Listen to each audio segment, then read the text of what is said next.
Hi guys! Good day everyone! Hansli Tatas Vlog here. Andito po kami ngayon sa Kanyakan River sa North Sagaray. Naliligo kami. Kaso nga lang malamig ang tubig. Tsaka napakalalim po dito yung sukat ng tubig. At malakas po yung karin niya. Kaya pag gusto kang tumawid, gusto kang pupunta dito sa malalaking bato, kailangan may lubid kang hahawakan. Yung may lubid siya kailangan mo yang hawakan para makatawid ka papunta dun sa mga bato-bato.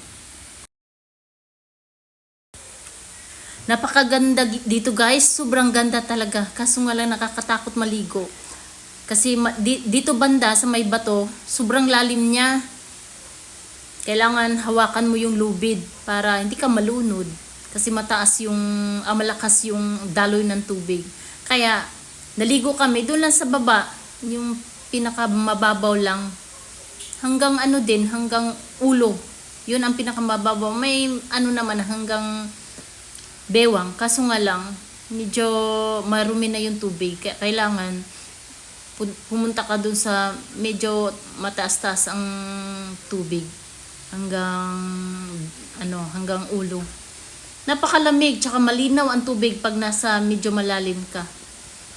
Kaya enjoy talaga kami dito. Napakaganda, napakalinis, tsaka malamig. Sobrang lamig ng tubig at ang hangin din napakasarap, fresh air at malamig din. Okay guys, samahan niyo po kami. Salamat po. Thank you for watching.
Pumunta po ako dito kasi gusto ko na pong maligo. Atat na po akong maligo. Naiinggit po ako sa ibang tao na naliligo. Dito banda medyo lubog kasi mababaw lang dahil maraming taong naliligo. Dahil yan lang po ang pinakamababaw.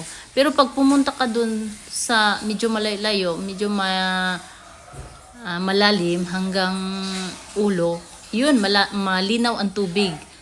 Tsaka sobrang lamig. Ayan, marami pong taong naliligo. Basta ang saya-saya. Napaka-relax na lugar. Relaxing place talaga. Ang daming tao. May enjoy ka talaga. Mainit naman siya, kaso nga lang yung hangin medyo malamig. Kaya okay lang. At least masaya naman. Ayan, naglakad-lakad ako dito. tinitingnan ko yung mga taong nasa palibot. Ang ganda talaga. Napakaganda.